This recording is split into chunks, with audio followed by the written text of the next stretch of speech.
अस्सलाम वालेकुम दोस्तों, अगर आप अपने घर में गमलों के अंदर बेल वाली सब्ज़ियां, गर्मियों की बेल वाली सब्ज़ियां जैसा कि कद्दू, करेला है, खीरा है, टिंडा है, तोरी है और ककड़ी है, इस तरह का कोई भी आप सब्ज़ी, बेल वाली सब्ज़ी गर्मियों की अगर आप अपने घर में गमले में उगाना चाहते हैं तो इन 5 बातों का आपने ख्याल रखना है जो मैं अभी आपको बताऊंगा। अगर आप इन 5 बातों का ख्याल रखेंगे तो आपको जो आपके घर में जो आप बेल वाली सब्ज़ियां जो उगाएंगे उससे आपको अच्छा रिज़ल्ट मिलेगा। तो अगर आप इन 5 बातों का ख्याल रखेंगे तो आपको एक ही पौधे से 5 पौधों जितना जो है वो सब्ज़ी मिलेगी।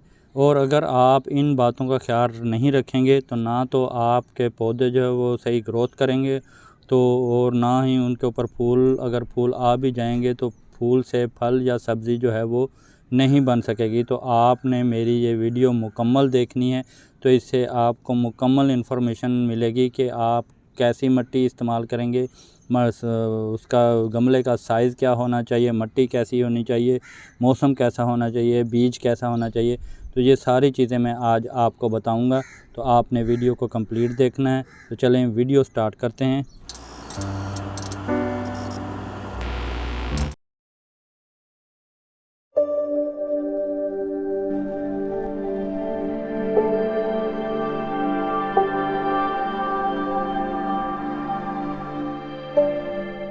वीडियो स्टार्ट करने से पहले जो लोग चैनल पर नए हैं वो चैनल को सब्सक्राइब कर लें और साथ में लगे बेल आइकन को दबाकर ऑल पर क्लिक कर लें ताकि मेरी हर आने वाली वीडियो का नोटिफिकेशन आप तक पहुंच सके। ये मेरे टमाटर के पौधे लगे हुए हैं। ये मैंने ये फ्रूट क्रेट जो सब्ज़ी वाले क्रेट होते हैं प्लास्टिक के, उनके अंदर लगा रखे हैं। तो एक इसके क्रेट के अंदर मैंने 2 पौधे लगाए हैं। तो इसी तरह मेरा ये भी है, इसके अंदर भी मैंने एक क्रेट के अंदर 2 पौधे लगाए हैं। तो इसी तरह जब आप घर में सब्ज़ियां लगाते हैं तो आपने इस बात का ख्याल रखना होता है कि आपका गमला जो है वो किस साइज़ का है। तो गमले के साइज़ के हिसाब से उसमें जो है पौधे लगाए जाते हैं। तो मेरा ये क्रेट था प्लास्टिक वाला क्रेट, इसमें मैंने एक ये बड़ा क्रेट है तो इसमें ये साइज़ इसका जो है इस तरह 18 इंच है और इस तरह ये 10 इंच है। 10 इंच चौड़ा और 18 इंच यूँ लंबा है।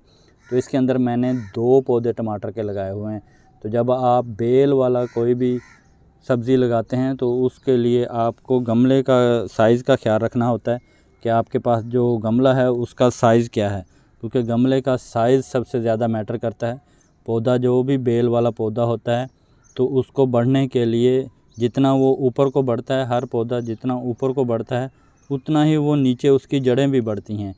बेल वाला पौधा क्योंकि बेल होती है और बेल की लंबाई ज़्यादा होती है, जितनी बेल लंबी होती जाती है उसके ऊपर उतना ज़्यादा जो है सब्ज़ी लगती है। तो उसी तरह उसकी अंदर जड़ें भी उतनी ही ज़्यादा नीचे को जाती हैं। तो इसके लिए आपने सबसे पहले जो है आपने गमले का साइज़ जो है ना वो आपने इस तरह का इस्तेमाल करना है। इस तरह का गमले का साइज़ आपने लेना है कि जिसमें आपके पौधे की जो जड़ें हैं उनको ग्रोथ करने की अच्छी जगह मिल सके। तो मेरे पास जो है ये fruit crate, plastic crate, vegetable crate जो होते हैं ये वाली है। तो ये मेरी इस तरह जो है 18 इंच है और इस तरह ये 10 इंच है। तो इसके अंदर मैं एक पौधा लगाऊंगा।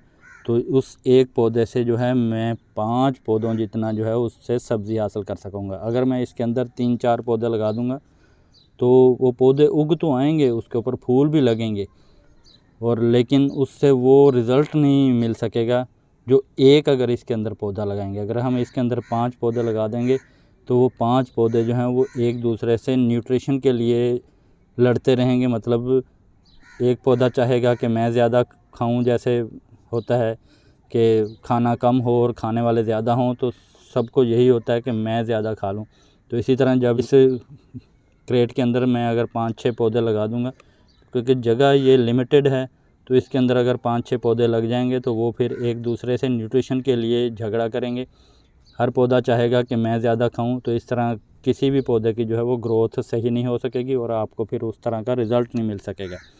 तो सबसे पहला काम जो होता है वो गमले का होता है। तो इसी तरह आपने गमला वो चूज़ करना है कि जिसमें उसकी जड़ों को ग्रोथ करने की जगह मिल सके। दूसरी चीज़ जो होती है, दूसरी चीज़ इसमें होती है कि मिट्टी आपने किस तरह की लेनी है। मिट्टी आपने जो बनानी है वो रिच मिट्टी होनी चाहिए, उसमें न्यूट्रिशन जो है वो ज़्यादा मकदार में होने चाहिए। आप अगर जब भी गमले की मिट्टी बनाएं बेल वाली सब्जियों के लिए, तो उसमें आपने जो है 40% जो है आपने उसमें लेनी है नॉर्मल गार्डन सॉइल या भल मिट्टी जो होती है, नरम मिट्टी।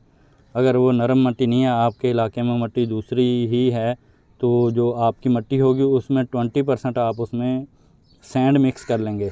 और 20% आप अपनी मिट्टी लेंगे और उसमें 20% सैंड इस्तेमाल कर लेंगे, तो वो मिट्टी इसी तरह की भल मिट्टी की तरह की बन जाएगी।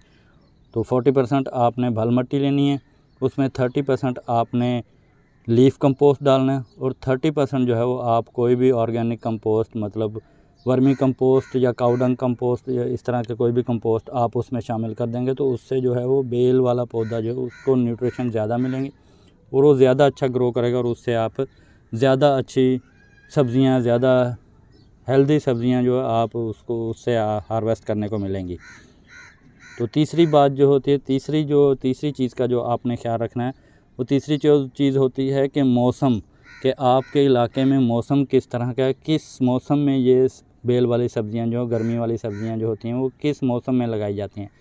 तो इस वक्त मार्च चल रहा है, तो फरवरी की 15 तारीख से लेकर मार्च की 15 तारीख तक आप इस बेल वाली सब्ज़ियाँ जो हैं उनकी सीडलिंग कर सकते हैं। लेकिन अगर आपके इलाके में इस मौसम में, इन दिनों में अगर टेम्परेचर 25 डिग्री से कम है तो फिर आप ना लगाएं, क्योंकि इसके बीज लगाने के लिए जो बेस्ट टेम्परेचर होता है वो 25 से 30 डिग्री के दरमियान, अगर आपका दिन का टेम्परेचर 25 से 30 डिग्री के दरमियान है तो आप इसकी सीडलिंग कर सकते हैं।